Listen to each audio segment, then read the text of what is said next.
Hi hello नमस्कार, स्वागत आहे तुमचं आपल्या यूट्यूब चॅनलमध्ये। आज आपण बनवणार आहोत खाण्यासाठी एकदम टेस्टी, पौष्टिक आणि बनवायला एकदम सोपी असणारी राजगिरा भाजी।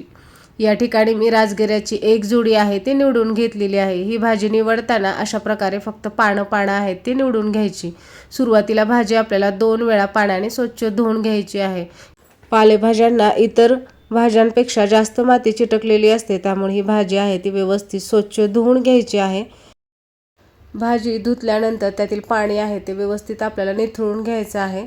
आणि या ठिकाणी आता भाजी आपल्याला चिरून घ्यायची आहे। तर ही भाजी चिरताना जास्त बारीक चिरायची नाही, तर मोठी मोठी चिरायची। राजगिऱ्याची भाजी ही खाण्यासाठी अतिशय पौष्टिक असते। याच्यामध्ये मोठ्या प्रमाणावर लोह, कॅल्शियम असते, तसेच इतर महत्त्वाची जीवनसत्वे असतात। ही भाजी पचनाला अतिशय हलकी असते। विशेष म्हणजे ही भाजी उपवासाला सुद्धा खाल्ली जाते। या ठिकाणी आता भाजीला आपण फोडणी करून घेऊया। कढईमध्ये तेल सोडून घेतलेलं आहे। तेल व्यवस्थित गरम झाले की आपल्याला लसणाची फोडणी द्यायची आहे। 5 ते 6 लसणाच्या पाकळ्या व्यवस्थित ठेचून आपल्याला तेलामध्ये घालायच्या आहेत। अशा प्रकारे लसणाची फोडणी दिल्यामुळे भाजी ही खाण्यासाठी अतिशय खमंग होते।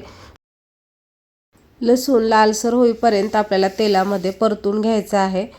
लसूण लालसर झाला की त्यामध्ये घालूया भाजी। भाजी सुद्धा तेलामध्ये आपल्याला व्यवस्थित सुरुवातीला परतून घ्यायची आहे। पालेभाज्या यात फोडणीमध्ये घातले की त्याला भरपूर प्रमाणात पाणी सुटतं आणि त्यांची क्वांटिटी सुद्धा कमी होते। त्यामुळे कोणतीही पालेभाजी असो ती सुरुवातीला तेलामध्ये परतून घ्यायची, नाहीतर तिखटा मिठाचा अंदाज हा बऱ्याच वेळा चुकतो। अशा पद्धतीने आपण भाजी व्यवस्थित परतून घेतलेली आहे। आता आपण यामध्ये मसाले घालून घेऊया। या ठिकाणी घातलेली आहे पाव चमचा हळद, 1 चमचा लाल तिखट। लाल तिखटाऐवजी तुम्ही हिरवी मिरची सुद्धा फोडणीमध्ये घालू शकता। यामध्ये घालूया चवीप्रमाणे मीठ आणि 2 चमचे या ठिकाणी मी शेंगदाण्याचं कूट घालणार आहे।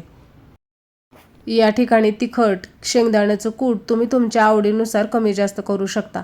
सर्व मसाले, शेंगदाण्याचं कूट घातल्यानंतर भाजी आहे ते आपल्याला व्यवस्थित हलवून घ्यायची आहे।